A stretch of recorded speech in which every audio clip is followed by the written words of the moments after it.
Greetings everyone, welcome back. You are watching the Vintage Sewing Machine Garage channel here on YouTube. If you are new to my channel, or maybe you're not, maybe you're one of my many viewers that have been watching for years now. It's hard to believe it's been years, right?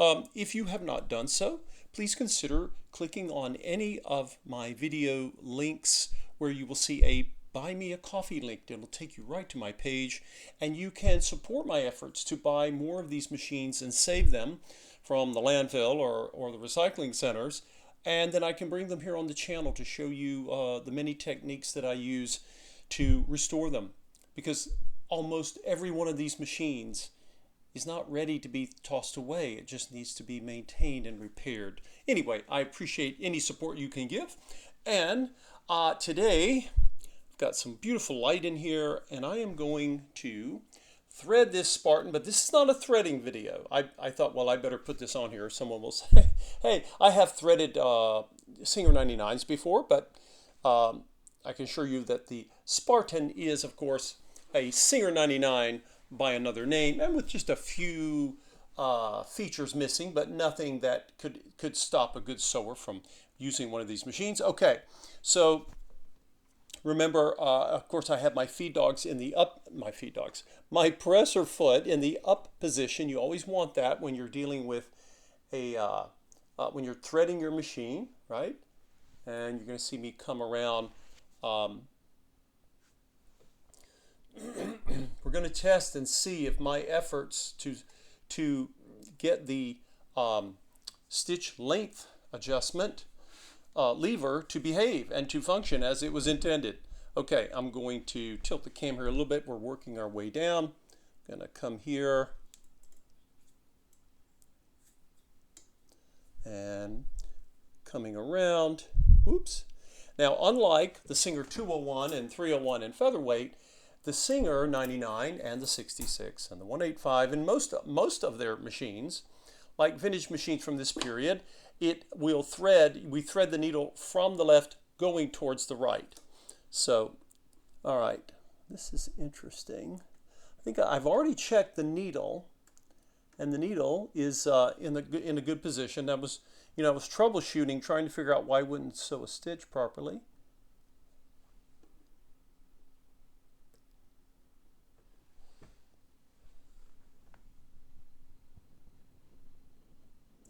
I don't know what size needle this is. This is the needle that the prior owner had installed in the machine, and the needle's fairly new. It's in the right position, and just got the needle threaded.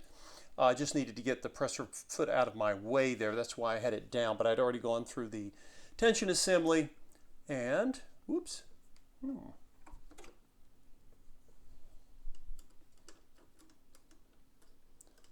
Let's see, I think I've got a little bit of a thread issue going on in the, I don't know what's going on. No, let's see. Just making sure that my bobbin thread is, yes, my bobbin thread's happy.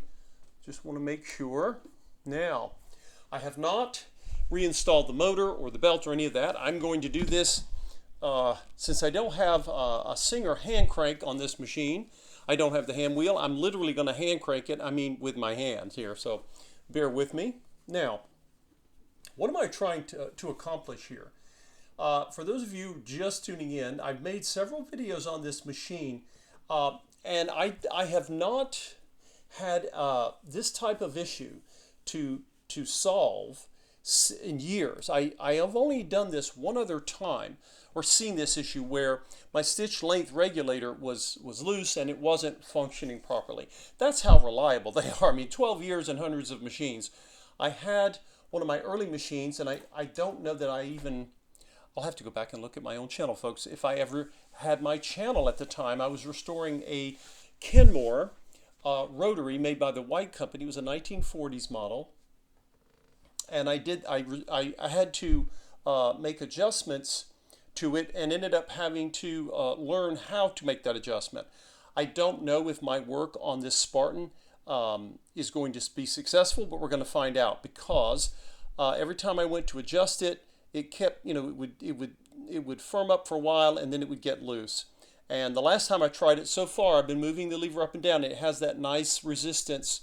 You can push it, but it gives you some pushback, and that's what we want. Okay, so what am I doing? I've got it set on the longest stitch, and I am going to, I've literally come over here with my hand. I don't even have the hand wheel. I've just got a hold of the drive shaft, and I'm going to turn it and see what it does. Now before, when I was trying it in I think one of the first videos I made on this machine, and it was just making a mess. It wouldn't feed the fabric. It was a disaster because it would not really, the stitch length mechanism was not working. Now, okay, and let's see, I'm going to come over and then I'm going to go back just a little bit and I'll shorten the stitch. You know, we'll try more than one stitch length. The reason I'm doing this, you might think, why are you turning it with your hand? Why don't you just, you know, hook up the motor and the belt and get going? Well, because I have to access the machine and I need the motor and the hand wheel out of my way if I'm going to work on this part of the machine. So I don't want to do that and have to go and back and forth with the install. And this still should help me understand if I'm actually getting any stitch length control. Okay, another way we're going to check, I'm going to loosen my little thumb screw there, and I'm going to come up to what would be a shorter stitch, not zero. You never want to touch zero on these machines. Maybe come down just a bit there. All right. So I have it somewhere at, I want to say maybe 10 or 15. Let's come up to 20 stitches per inch. The more stitches per inch you have, obviously the shorter the stitch, okay? All right, let's see what it does now. The fabric is still feeding, and of course it'll feed more slowly. That's automatic when you shorten the stitch. And this is how stitch length is. This is a great kind of way to talk about stitch length because the stitch length adjustment basically tells it controls the way the feed dogs move the fabric. Okay, so when my needle comes up, right, then as the machine turns, it moves the fabric down so that the next stitch can engage. Now, when it's longer, more of the fabric moves between stitches, which is how you get, or between needle movement, which is how you get the longer stitch. So that is a very crucial part of a machine. It has to work. If it doesn't, well, you're not going to be doing a lot of sewing. It's going to be a decorative object. I'm also looking, while I'm doing this, I'm also looking over here to make sure that this stitch length adjustment is not coming, you know, it's not moving around on its own. And so far, it's not. You know, knock on wood there. Okay. All right, everyone. Moment of truth here. Come on.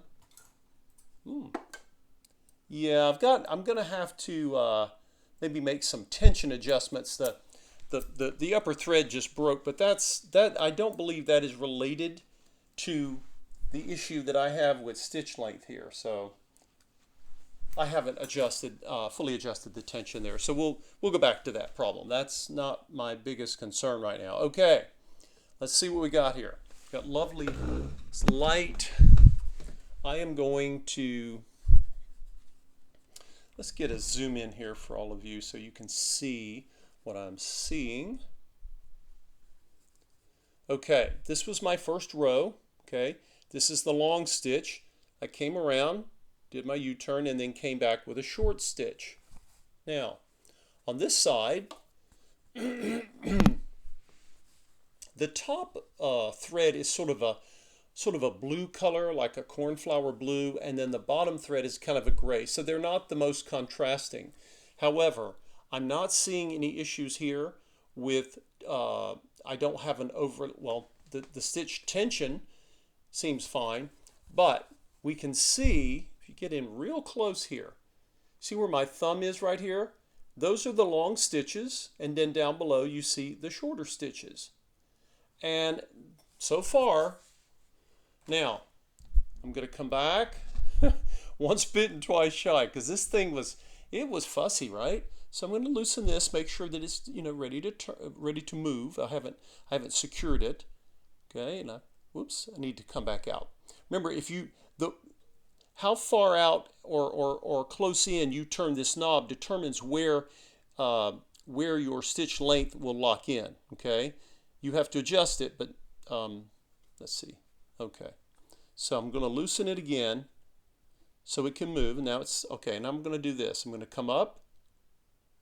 In fact, I'm going to tilt down just a bit. Maybe you guys can see the feed dogs. So I'm going to come up. Okay, I've got good resistance. Yep. Did you guys see the feed dogs? They're moving. Okay.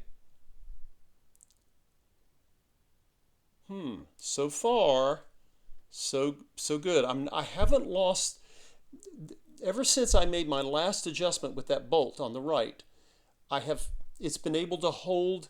It feels like it's controlling the way it should, right? It's not feeling loose or floppy. So the adjustment of that bolt is crucial. And if yours is working fine, I would leave it alone. So there's no reason to touch it unless you need to. Okay, so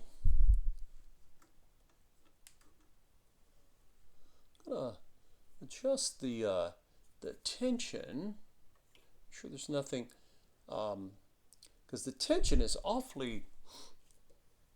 Yeah, the tension is a bit.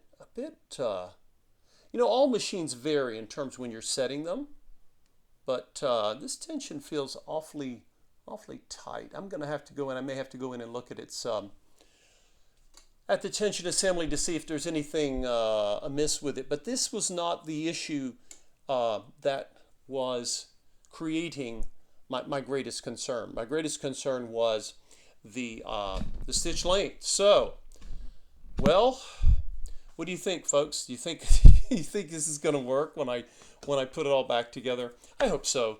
This has got to be one of the most beautifully preserved, mint condition machines I have ever seen. I can count on one hand. I've had a lot of gorgeous machines, right? I mean, the Foth that you see over there, it's in remarkable shape. It's got some wear on it. All machines have some. And I've seen some machines that were gorgeous, and you've heard me fawn over them over the years. But to have a machine with virtually no scratches, no paint chips, I mean, again, this is my guess, is that the machine had either had someone who really didn't want to sew, but they were given the machine, and they felt too bad to get rid of it because they were expensive. Someone probably was getting the machine for them, or maybe that wasn't the case. Maybe they were having problems and they couldn't get it fixed, and maybe they didn't want to pay anyone to fix it, so they put it away for a couple of generations, and it finally found its way to the last owner, who said, I can't get this to work. It won't form a stitch. Here, see what you can do with this. And here we are. So, again, I appreciate the prior owner having me take a look at this, because this is an issue I almost never have, thankfully. I've had machines that had, their stitch length might be stiff, but that was just because of old oil. It needed to be cleaned and re-lubricated. But to have one that's extra loose but not broken, there wasn't a mechanism that was snapped or anything. It just doesn't happen often. So it really got my attention, as you can tell. Anyway, thank you all for watching, following along here. So I think my next step is I'm going to be paying attention to seeing what's going on with the tension in this machine to make sure I don't think it should be this stiff. I'm going to have to go in and take a look. I'll probably open this up and see what's going on with that. But once I've gotten that figured out, it's time to put the motor back on, get the belt on, the hand wheel, and we just got to see if this little machine is actually going to have a life of sewing instead of just being a beautiful thing to look at. I appreciate you all watching. We'll see you next time.